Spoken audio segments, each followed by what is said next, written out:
not wanting to come down here and shop. And it's just difficult. And there's other businesses around here too that, thrive on Saturday. Local businesses brace for headaches, and the city calls it the price of progress. Good evening, everybody. The Cincinnati streetcar project is on schedule, within its budget, and entering a crucial new phase. Crews are now laying track into the heart of downtown Central Business District. Since last fall, work in Over-the-Rhine has disrupted and detoured traffic, but construction is now kind of inching its way into the very busiest part of the city. And the city wants all of us to be patient. Local 12's Joe Webb joins us live downtown, where some stores will be feeling the pinch this weekend. Hi, Joe. Hey, Cammie, I am on Walnut, just south of Central Parkway. You can see it behind me, where they will be pouring concrete over these tracks tomorrow and Saturday. That means they will close Court Street in downtown from Vine to Walnut throughout the weekend. And it's a good example of what downtown businesses and drivers will be facing off and on for the next year. There will be no traffic and no parking outside these businesses on Court Street this weekend. Avril-Bleh Meats does about 70% of its business on Saturdays, and they're not sure customers, especially the older ones, will be willing to park a few blocks away and walk to the store.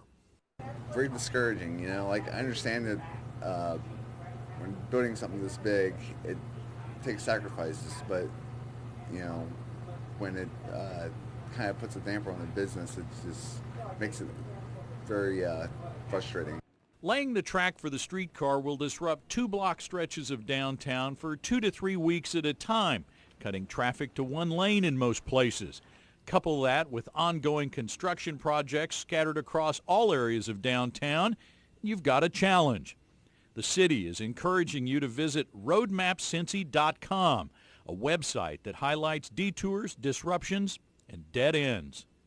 People need information in order not to get stuck in places where they don't want to be.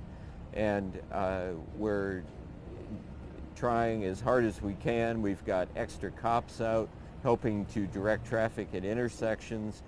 Streetcar supporters realize the challenge facing businesses on the route, and they've organized Shop on the Line, a push to support businesses in the middle of the project. Over-the-Rhine businesses like Taste of Belgium have already weathered a summer of dust and displaced parking. For now, I think, it's going to be a short-term possible loss of business for long-term growth. And that's the message from downtown Cincinnati, Inc. You don't want to live in a city with no growing pains. Pardon our dust, it sure beats rust.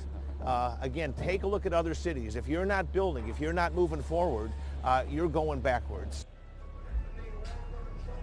Now, if things go according to schedule, they'll be laying streetcar track in the downtown area through August of next year. So, if you want any information on the streetcar project, you can always go to CincinnatiStreetcar.com. For information about traffic and detours, go to roadmapcincy.com. We've got links to both of those websites on local12.com. Cammie? All right, Joe Webb reporting for us. Thank you. And streetcar construction is expected to wrap up in the spring of 2016. You can start riding the streetcar in the fall of 2016.